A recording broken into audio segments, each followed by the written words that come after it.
ఎంతో తిట్టాలి, ఇన్ని కొట్టాలి అని వచ్చిన వాడు ఏం చేస్తాడంటే నీ ముఖం చూడగానే వాని వైబ్రేషన్ మారిపోతుంది, వాని కథ మారిపోతుంది, వాని భావాలు మారిపోతాయి. చూశారా?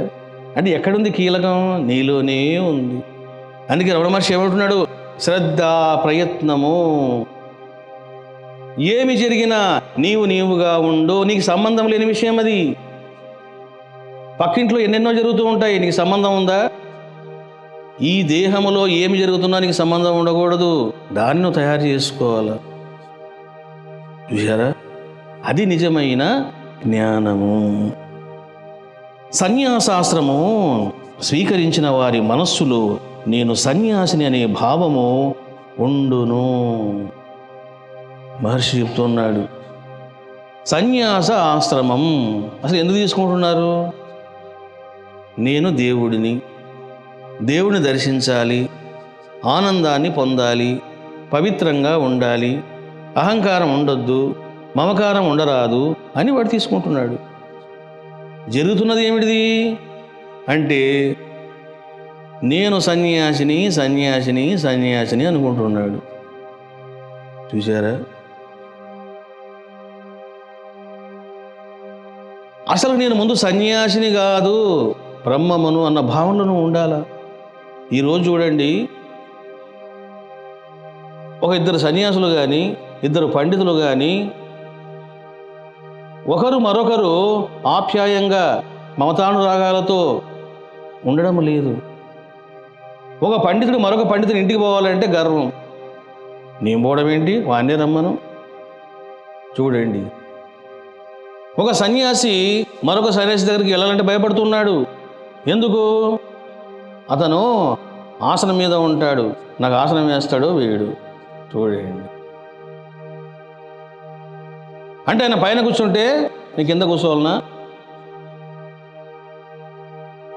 ఎందుకు వచ్చినాయి ఇవన్నీ కూడా? నేను సన్యాసిని. సన్యాసాశ్రమం స్వీకరించిన వారి మనస్సులో నేను సన్యాసిని అనే భావము ఉండును. చివరిగా మహర్షి ఇట్లా చెప్తున్నాడు. నిజమైన సన్యాసమును చెట్టుపై నుండి రాలిపడిన పండుగా పోల్చవచ్చును. చూశారా? అద్భుతమైన మాట ఇది. లోకములో మనం సన్యాసం చూడగానే దండం పెడుతూ ఉంటాం, పాదాలు టచ్ చేస్తూ ఉంటారు, డబ్బులు ఇస్తూ ఉంటారు, కానుకలు ఇస్తూ ఉంటారు, గౌరవంగా చూస్తూ ఉంటారు. ఎవరు నిజమైన సన్యాసులో ఎవరు నకిలీ సన్యాసులో తెలుసుకొని నమస్కారం చెయ్యాలా, గౌరవించాలా. ఎవరిని పడితే వాణ్ణి నమ్మకూడదు. ఎందుకు? అటువంటి కాలం ఇది. ఇక్కడ మహర్షి అంటున్నాడు, నిజమైన సన్యాసమును దేంతో పోల్చొచ్చు అని అంటే చెట్టు మీద నుంచి పడిన పండు లాంటిది. కాయ పండయింది, ఇప్పుడు ఈ పండు చెట్టు మీద ఉంటుందా? ఉండదు. చూడండి, సృష్టి ఎంత గొప్ప సృష్టి అంటే నువ్వు కాయగా ఉన్నంత వరకే చెట్టు మీద ఉండాలి. పండైనావా పడిపో, ఇక నీకు నాకు సంబంధం లేదు అని చెట్టు పండుతో మాట్లాడుతుంది. ఎందుకు తెలుసునా?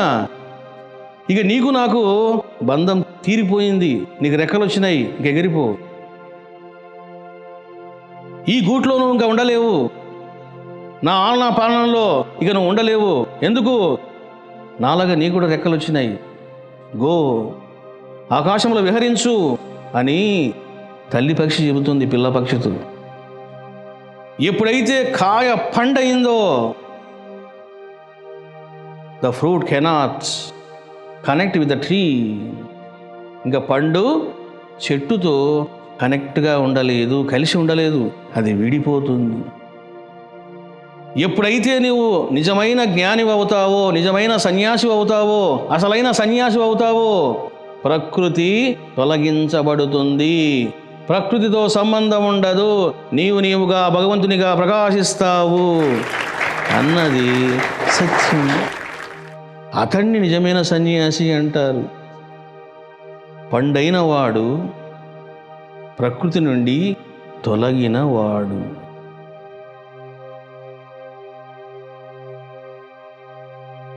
దీన్ని సంపాదించుకోవాలి. ఇక బ్రాహ్మణుడనగా ఎవరు? బ్రహ్మ సాక్షాత్కారం పొందినవాడే బ్రాహ్మణుడు.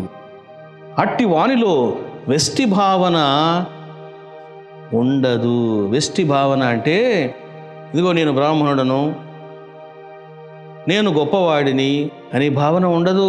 వెష్టి భావన అంటారు దాన్ని, వ్యక్తిత్వ భావన అంటారు, అహంకార భావన అంటారు. చూడండి, బాబావారు ఈ లోకములోని చరాచరములను ఏ విధంగా చూశారాయన? తాను భోజనం చేస్తూ ఉంటే కుక్క వచ్చి నోరు పెట్టింది.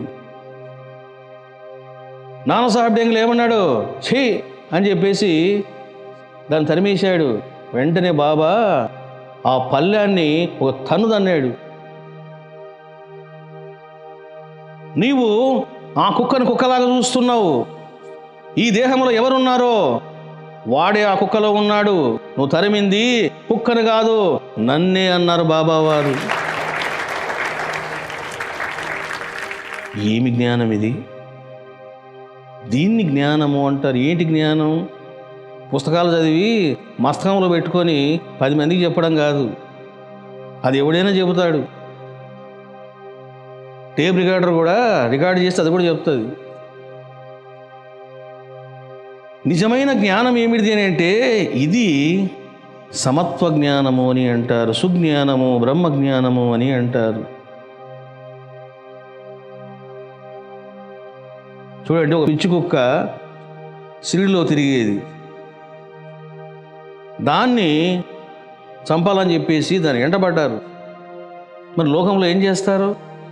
అది కరుస్తుందేమో, మనుషులకు నష్టం కలుగుతుందేమో, ప్రాణహాని జరుగుతుందేమో అని చంపుతారు. ఆ పిచ్చుకు ఏం చేసింది?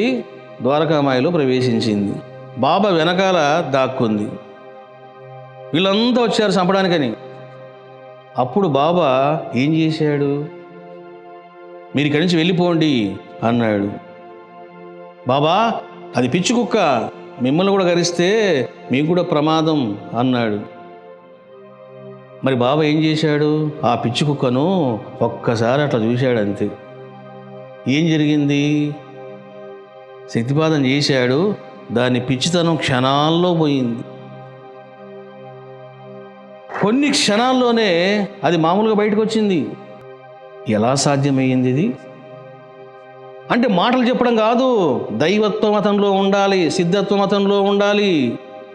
ఇవన్నీ ఎలా వస్తాయి? బాబాకి ఎలా వచ్చాయి, మనకెందుకు రావడం లేదు అని అంటే అహంకారము, బడాయి. అహంకారం ఉండొద్దు, బడాయి కూడా ఉండకూడదు. ఎవరు బడాయి పడేది? ఎవరు అహంకారం పడేది? ఈ రెండు పోగొట్టుకోవాలా ఎవరైనా సరే. అందుకని బాబా అంటున్నాడు, ఎవడు బ్రాహ్మణుడు, ఎవడు సన్యాసి? ఎవడైతే అహంకారము నుంచి విముక్తుడైనాడో వాడే బ్రాహ్మణుడు, వాడే నిజమైన సన్యాసి. లోకములో ఇవన్నీ తెలియవు. ఏం చేస్తుంటారు? వేషాలు చూస్తూ ఉంటారు. వేషాలు చూడడం మానుకోవాలి. Don't see external things, see internal thing. నువ్వు ఒకరిని ఆరాధిస్తున్నావు అని అంటే, ఒకరి మాటలు వింటున్నావు అంటే ఇతనిలో ఉన్న దైవత్వం ఏమిటి, సిద్ధత్వం ఏమిటి అనేది గ్రహించాల. గ్రంథాలు చదివి ఎవడైనా మాట్లాడతాడు. మాట్లాడడం పెద్ద గొప్ప విషయం కాదు, నువ్వేనా మాట్లాడవచ్చు. ఏమి సాధించుకోవాలి అని అంటే అహంకారము లేకుండగా ఉండాలి. నేను ఇలా చెప్తూ పోయినాను అనుకోండి, ఈ స్వామి ఎంతసేపు చెప్తాడు, దర్శనం ఇవ్వడా, బ్రేక్ ఇవ్వడా? చూడు, ఏంది ఇది? అదే అహంకారం. నువ్వు వినాలంతే. రాత్రి 6 అయినా చీకటి పడిందేమో, తలుపు తీవయ్యా, నో థింకింగ్. అది నీకు రావాలి, అప్పుడు నువ్వు నిజంగా ఉన్నావు అని అర్థం. ఇప్పుడు చూడండి, సమయము 11:12 అయింది. అమ్మయ్య ఇంకా స్వామి ఇంకా అయిపోయిందిలే పద్యం. ఇప్పుడు బ్రేక్ ఇస్తాడమ్మా, టీ తాగదు అనుకుంటూ ఉంటారు. నేను చెప్తూనే ఉంటాను, నీటింగ్ చెప్తూనే ఉన్నాడు అని ఇంక స్టార్ట్ అవుతుంది. మరి మీకే స్టార్ట్ అవుతుందా? అందరు స్టార్ట్ అవుతుంది. ఈ కెమెరామ్యాన్స్ అనుకుంటారు, స్వామి రోజు బ్రేక్ ఇచ్చేవాడు, బ్రేక్ ఇవ్వలేదు. చూసారా? వాళ్ళు అనుకోవడంలో తప్పు లేదు, కానీ మీరు అనుకోకూడదు. ఎందుకు అని అంటే మీరు జ్ఞానులు, శుద్ధ జ్ఞానులు. ఏం చేయాలి? జ్ఞానముతో ఉండాలి. ఈ రకంగా మనం అర్థం చేసుకున్నాం. ఏమని? అహంకారము లేకుండా ఉండాలి,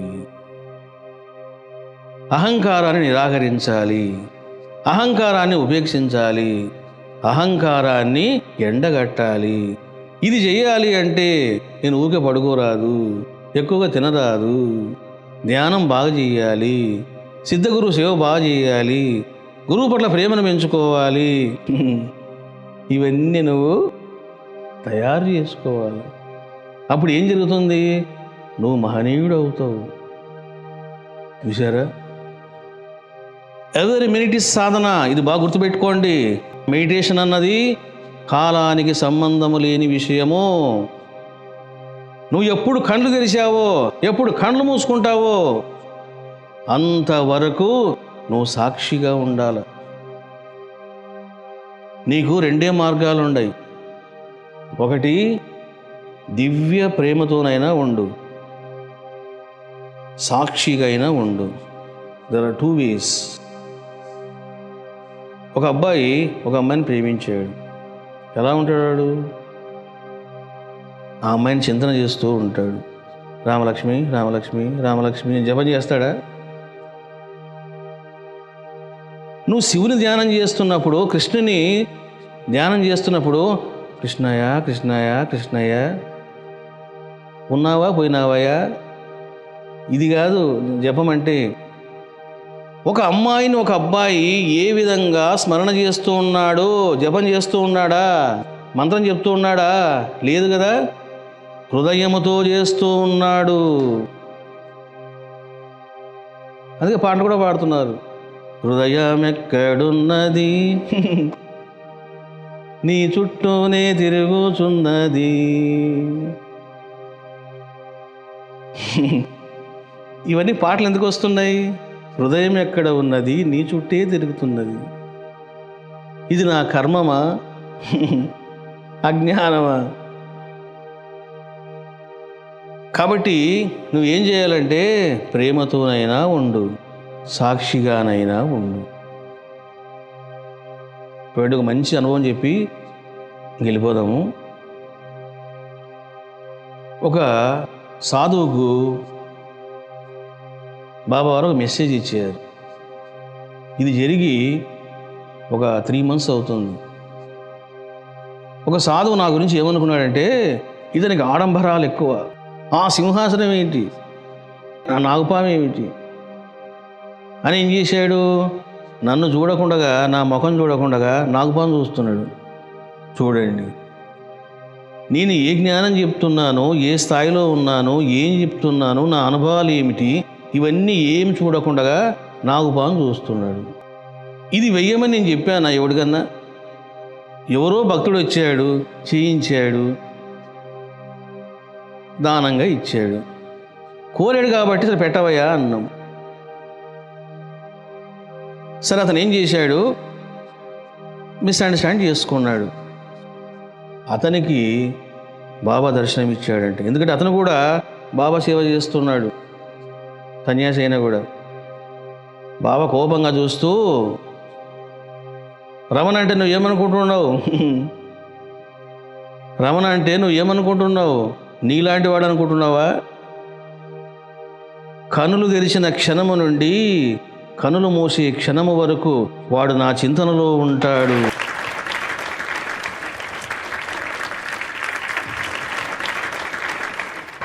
అని మెసేజ్ ఇచ్చాడంట. ఆ సాధువు వచ్చాడు. వాస్తవంగా ఆయన ఎవరికి నమస్కారం చేయడు. వచ్చాడు, సాష్టాంగ నమస్కారం చేశాడు. నేను ఏమో అనుకున్నాను, నన్ను క్షమించండి, బాబా వారు మీకు మెసేజ్ ఇచ్చారు అని చెప్పి ఆ విషయం చెప్పాడు. చూసారా? ఇప్పుడు ఇందాక మీకు నేను చెప్పాను, దాంట్లో ఉండు, సాక్షిగానే ఉండు, గురువు పట్ల ప్రేమతోనే ఉండు, ఉంటే విరహంతో ఉండు, లేదా సాక్షిగా ఉండు, అంతే. అట్లా ఉంటావా ఇట్లా ఉంటావా డిసైడ్ చేసుకో. పోనీ అట్లా కాసేపు ఇట్లా కాసేపు ఉండు, తప్పులేదు. ఇది 3వ ట్రాక్. కొంచెంసేపు ప్రేమ, కొంచెంసేపు సాక్షి. మరి కొంచెంసేపు టీవీ స్వామి, టీవీ కూడా చూసుకో, తప్పేముంది. నువ్వు ఏ కర్మలైనా చెయ్యి, నువ్వు ఈ కర్మలు చెయ్యవయ్యా చెయ్యొద్దయ్యా ఇట్లా చెప్పను నేను. నువ్వు ఏ కర్మ చేసినా నీవుగా ఉండాలి, సాక్షిగా ఉండాలి, ప్రేమతో ఉండాలి. చూడండి, నేను కారులో పోతూ ఉంటాను. నేను ఏ పాటలు వింటాను? దేవుడి పాటలు విన్నాను నేను, అన్ని సినిమా పాటలు వింటా. అందరూ ఆశ్చర్యపోతారు, ఈయన స్వామే కాదు అసలు అని. చాలామంది నా వెనక కూర్చో ఉంటారు. పాటలు పెట్టు బాబు అంటాను. నాయనా ఆ దేవుడి పాట పెట్టు అంటుంటారు. ఉండు బాబు, కాసేపు ఉండు, మంచి పాటలు వస్తాయి వినండి అంటాను. ఓహో, గురువు గారు మంచి మంచి కీర్తనలు తెప్పించింటారు దేవుడు అనుకుంటారు. ఏం చేస్తారు? అందులో అన్ని సినిమా పాటలు ఉంటాయి. ఆ సినిమా పాటలని హాయిగా పరవశించాల, ఊగాలవాడు తన గురువుని గుర్తు తెచ్చుకొని. అక్కడ ఆ అబ్బాయి ఎవరి కోసం పాడుతున్నాడు? ఆ అమ్మాయి కోసం పాడుతున్నాడు. ఇప్పుడు నువ్వేం చేయాలి? ఆ అమ్మాయి ప్లేస్లో బాబాని పెట్టు, శివుణ్ణి పెట్టు.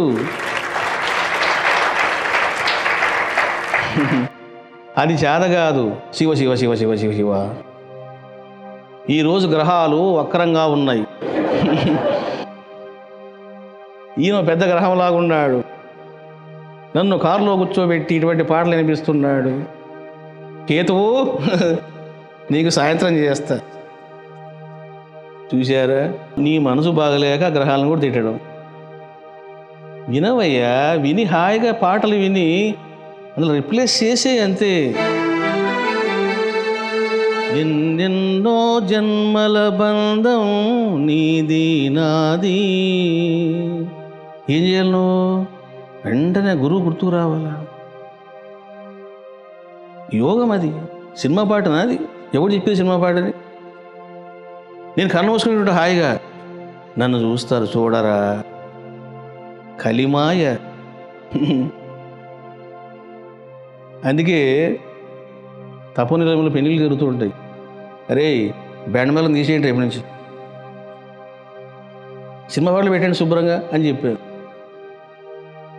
వచ్చిన వాడు కనీసం వాడు ప్రశాంతంగా పాటలు విని ఆనందిస్తాడు.